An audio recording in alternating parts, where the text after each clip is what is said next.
Dia, boa tarde, boa noite, pessoal. Eu quero compartilhar aqui com vocês um devocional aonde é com referência bíblica em Provérbios, capítulo 29, versículo 1, que diz o seguinte: é, o homem que muitas vezes repreendido endurece a cerviz e de repente ele será destruído sem aviso, ou seja, sem aviso prévio. Vou compartilhar algumas traduções com você aqui, que outra fala o seguinte: o homem que, ao ser muitas vezes repreendido, endurece a cerviz e será destruído de repente, sem que haja cura. Em outro diz o seguinte, que cadê? O homem que, ao ser muitas vezes repreendido, endurece a cerviz, será destruído de repente sem que haja cura. Esse que eu já li pra vocês. Mas tem um outro que diz assim: o homem que muitas vezes quem insiste no erro, tá? Esse já é outra tradução, mas também Provérbios, capítulo 29, versículo 1. E diz o seguinte: quem insiste no erro depois de muita repreensão será destruído irremediavelmente sem aviso prévio. Então, o que a gente entende com essa mensagem?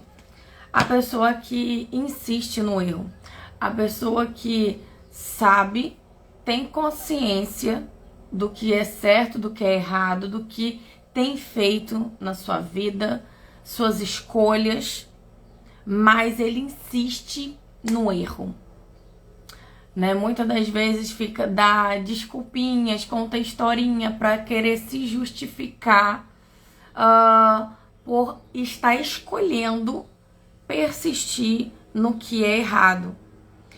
Mas a palavra de Deus, ela é espada. A palavra de Deus é decreto para a minha vida e para a sua vida. E o que está aqui no livro sagrado, na Bíblia Sagrada, ela se cumpre.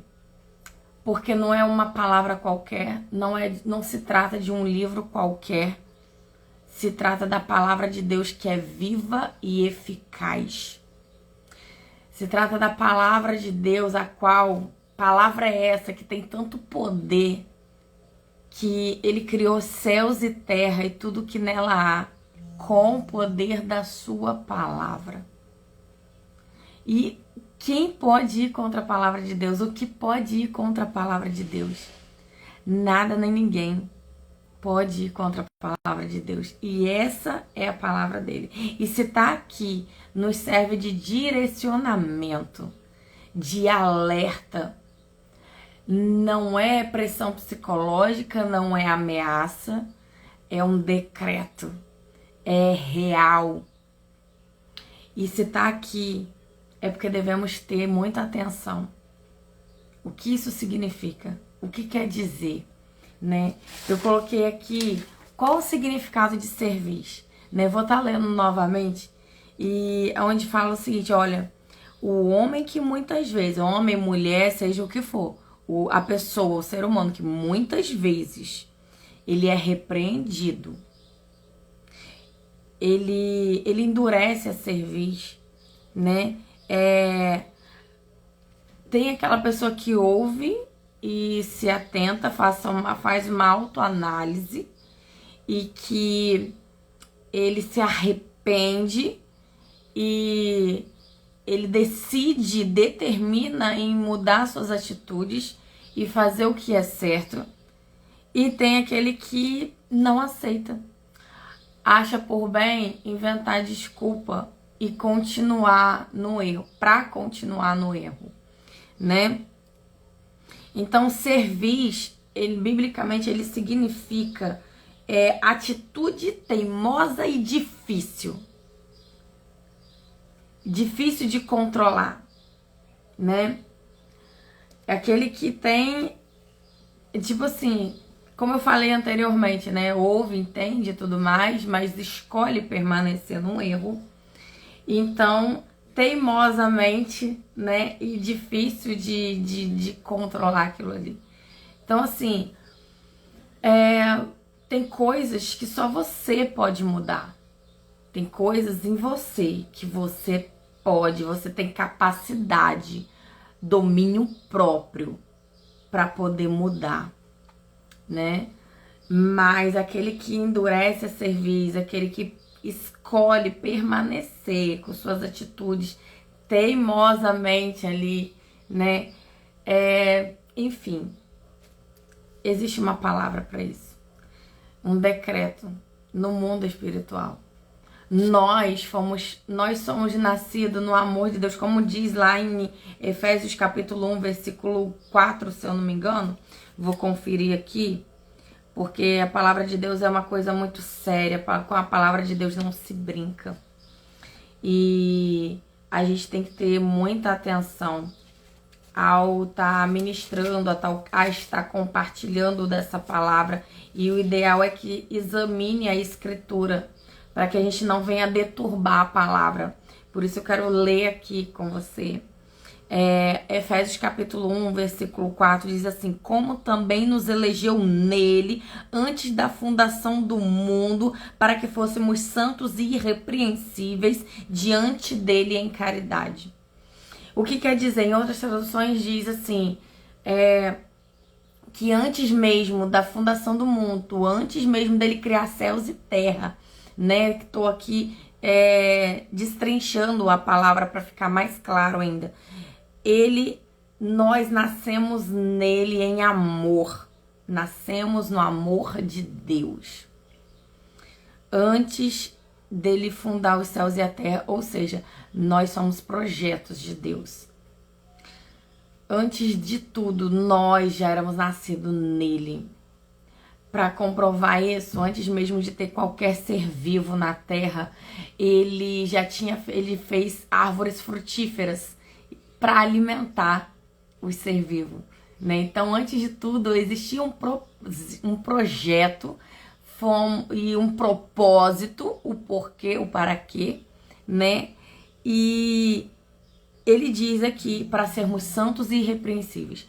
Por isso as pessoas tendem ou quer mostrar mais o seu lado bom e quer esconder o lado ruim, o lado que veio a partir do nascimento do pecado da humanidade, né?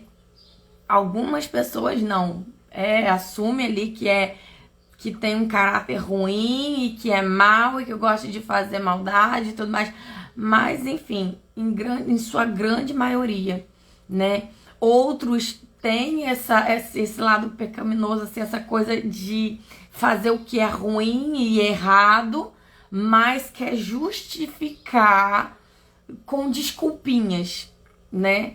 Sendo que um erro nunca não é desculpa para outro erro. Certo é certo, errado é errado e pronto, acabou, né? Um erro não justifica outro erro. Nós fomos feitos para sermos santos e irrepreensíveis. E quando vem coisas erradas, escolhas erradas, atitudes erradas, o seu corpo sabe que tá errado.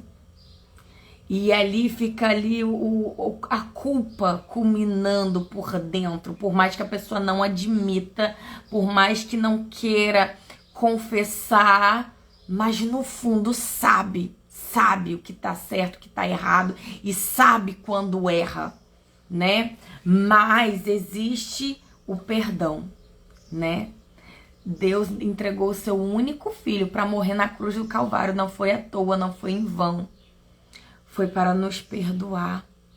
A partir do momento que você se arrepende de coração, né? Aceita ele como seu único, suficiente salvador da sua vida, da sua alma. E aí você não comete mais o mesmo erro, como aquela mulher adúltera, né?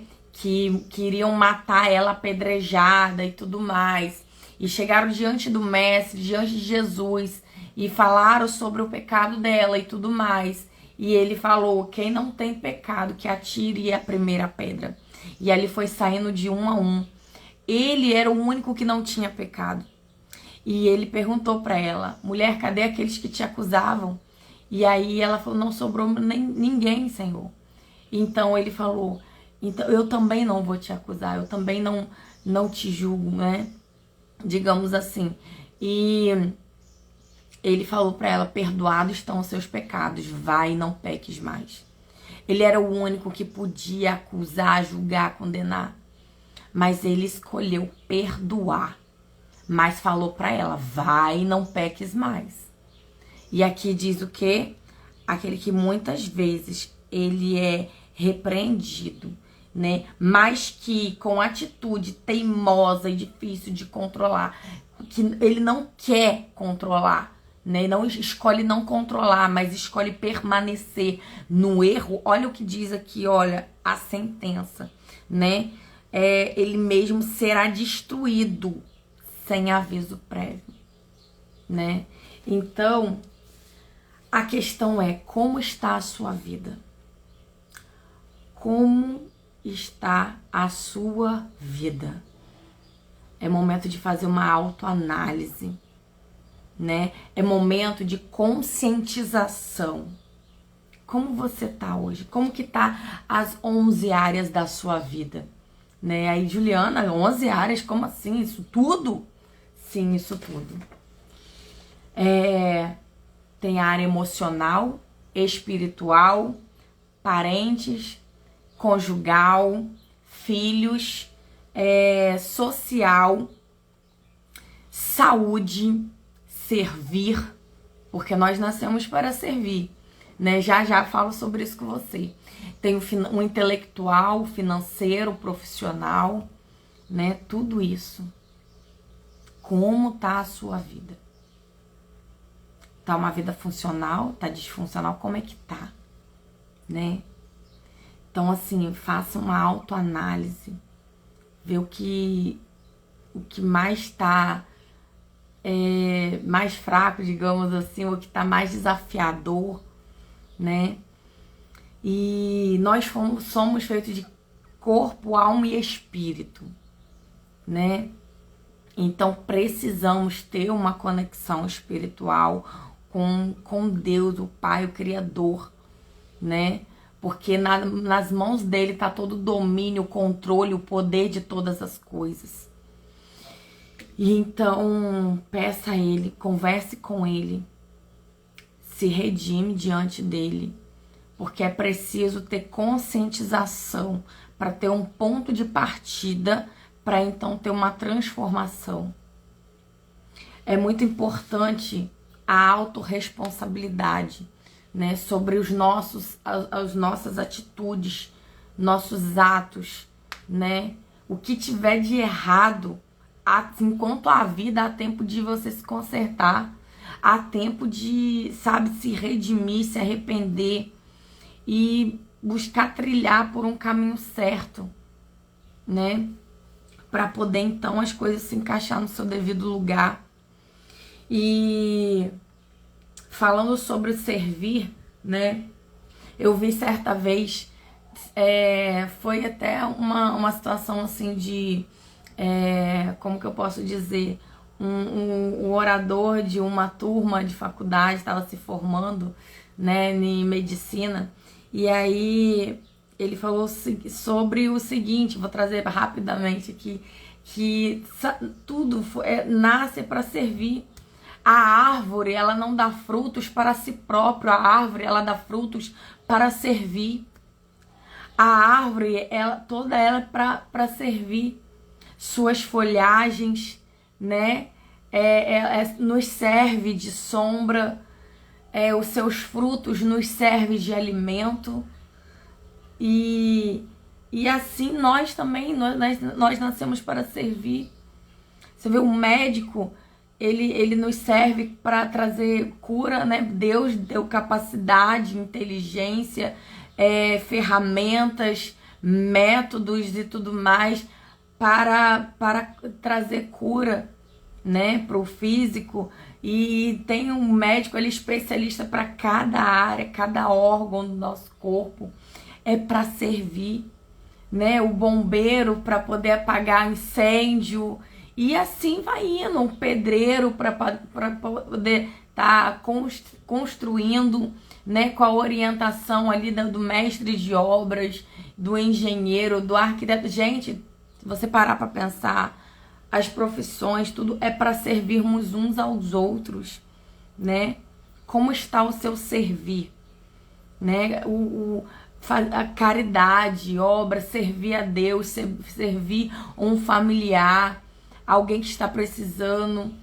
Então, e assim, isso é só uma pincelada superficialmente do servir, né? Tem coisas assim muito mais profundas do que isso. E nos traz também o bem-estar. A palavra de Deus diz assim, que devemos amar a Deus. É uma ordenança, amar a Deus. O primeiro mandamento, amar a Deus acima de todas as coisas, com todo o seu coração, toda a sua alma, né? De todo o seu entendimento, enfim, com toda a sua força, né? E o segundo mandamento, que é bem parecido com o primeiro, amar o seu próximo como a si próprio, né? Então é amar o seu próximo. Quando é você servir ao seu próximo da mesma forma que você gostaria de ser servido.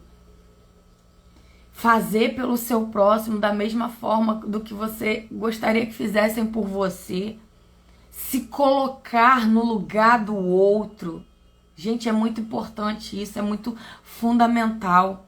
Porque se você não faz isso pelo outro, quando chegar um dado momento que você for precisar, ninguém vai fazer por você. Então faça pelo próximo. Não por interesse, mas por amor, por se colocar no lugar da pessoa, né? E certamente Deus, ele tá vendo. E quando chegar o dia que você precisar, ele vai levantar alguém para fazer por você, para servir a você da mesma forma que você serviu outra pessoa. Gente, é questão de amor, de caridade.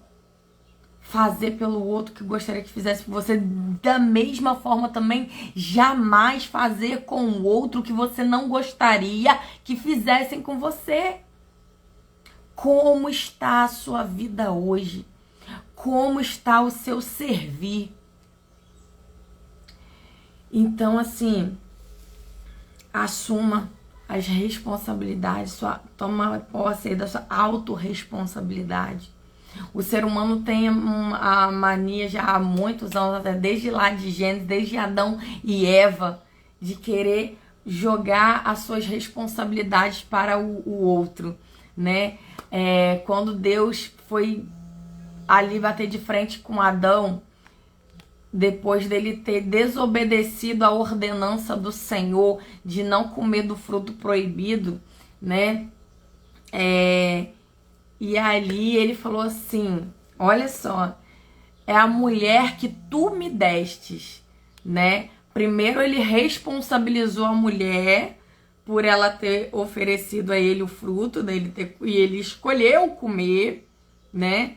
Que ele poderia muito bem ter negado, mas ele aceitou, ele quis, né? E aí falou, é a mulher, primeiro jogou a culpa pra ela, que tu me deste, depois jogou pra Deus.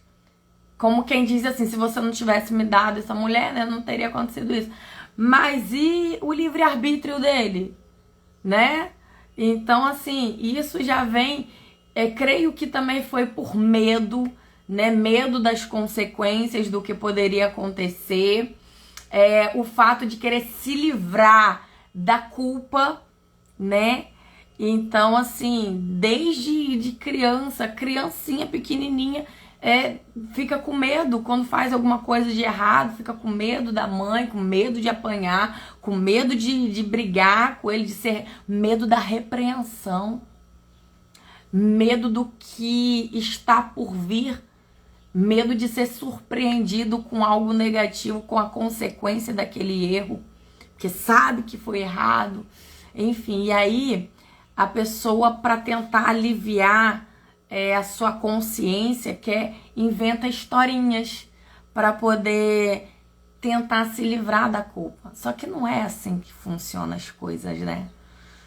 Tudo tem consequências.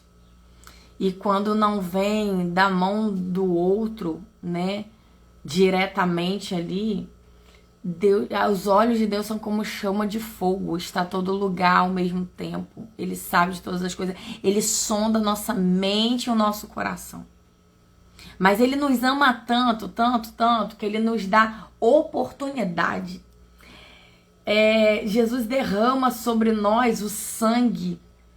E o derramado sangue de Cristo sobre nós é a conscientização para te dar, para me dar, nos dar oportunidade de arrependimento, de se redimir. Porém, quando a pessoa ela rejeita o sangue de Cristo e não se arrepende e abandona o pecado, vem a consequência, né? Ele será destruído. A própria pessoa começa a se destruindo de dentro para fora. Gente, isso é muito sério. É preciso aproveitar as oportunidades que Deus nos dá. Cada dia de vida é um dia de oportunidade que Ele nos dá para a gente se redimir, fazer o que é certo, fazer as escolhas certas, né? E abandonar o erro, abandonar o pecado e trilhar por um caminho de retidão, de integridade, né? Então, é isso, gente. Que o Espírito Santo possa falar melhor em cada coração. Faça bom uso do teu livre-arbítrio. Aproveita o dia de hoje, a oportunidade que Deus está te dando para que fazer o que é certo, se quebrantar diante de Deus, sabe, você pegar essa conscientização, pensar, né, como está a minha vida hoje, o que tá certo, o que eu tenho feito de certo, o que eu tenho feito de errado, e sabe, assumir as suas responsabilidades sobre as suas atitudes, né? O que fulano fez, deixou de fazer, problema é dele, problema é de fulano. A questão é você. Você diante de Deus, você com a sua consciência, né? E fazer o que é certo. Sabe, integridade, fidelidade, você, sabe, aproveitar, repensar suas atitudes, questão de amadurecimento, né? E enfim, é isso. Até aqui, né, me confiou o Senhor para estar compartilhando essa palavra. E ora, conversa com Deus, busca ouvir a voz dele. A Bíblia, leia a Bíblia é boca de Deus para nossa vida. Leia esse livro sagrado. Aqui tem direcionamento para todas as áreas da tua vida. Aqui tem tudo que você precisa. Uma das coisas que a Bíblia é um manual de instrução para você, sabe, caminhar da melhor forma possível aqui na Terra enquanto você estiver passando por aqui. Peça a Deus para, sabe, para poder te dar um entendimento dessa palavra. Fala com Deus, nem que seja assim, você tirar um momento de oração, peça a Deus para ungir as suas mãos e você vai e abre, né, aleatoriamente ali, sabendo que não é aleatório, mas que é a palavra de Deus. Eu já fiz isso, amigas minhas já fizeram também, compartilhou da mesma experiência, com o olho fechado, ele vai com o dedo e lê. Ou peça a Deus para te dar uma referência bíblica, falar com você, né? E ele fala também. E, enfim, é isso. Busca ouvir a voz de Deus de alguma forma. Faça perguntas para ele, esteja atento. E você vai ver que Deus vai falar com você, ele vai te dar um direcionamento, uma palavra. Ele tem várias formas de falar comigo, com você, com nós. inclusive nossa, várias formas. Pela letra de um hino, busca ouvir pregação, ele fala através de outras pessoas, né? Então é isso, gente. É isso, conscientização, direcionamento, busca estar debaixo do direcionamento de Deus, arrependimento, né? Se redimir diante de Deus, diante das pessoas que você pode ter errado com elas, enfim, para poder quebrar maldições e aí você ter uma vida plena, plenitude em abundância, prosperidade em Cristo Jesus. Prosperidade em Cristo é você estar bem, feliz em todas as áreas da tua vida, né? Então é isso, gente. E eu quero finalizar aqui com uma oração, né? Deus te abençoe. Vamos lá. Deus nos abençoe. Senhor, meu Deus, meu Pai amado, aqui estou diante de Ti, Senhor. Pai, obrigada por essa palavra. Obrigada por tudo que o Senhor fez, faz e há de fazer, Senhor. Venha nos direcionar a todo momento, todo instante, em cada decisão, em todas as coisas, que a gente não venha se precipitar, mas que a gente venha fazer o que é certo. Nos dê, Senhor, uma mente forte, um coração puro, Senhor, em nome de Jesus, Senhor. Pai, toma cada pessoa que está ouvindo essa mensagem nas suas mãos. Jesus Cristo, obrigada por derramar o teu sangue sobre nós, nos trazer conscientização, nos dando oportunidade de se arrepender, de se redimir, para que a gente não venha ser destruído pelas más atitudes, né, pelo pecado, Senhor, em nome de Jesus, Pai. É o que eu te peço, Senhor, abençoa nosso dia, nossa vida, Pai, em nome de Jesus. Toma nossa casa, nossa família, todas as áreas da nossa vida nas suas mãos. Amém e amém. Beijo no seu coração, que Deus te abençoe rica e poderosamente.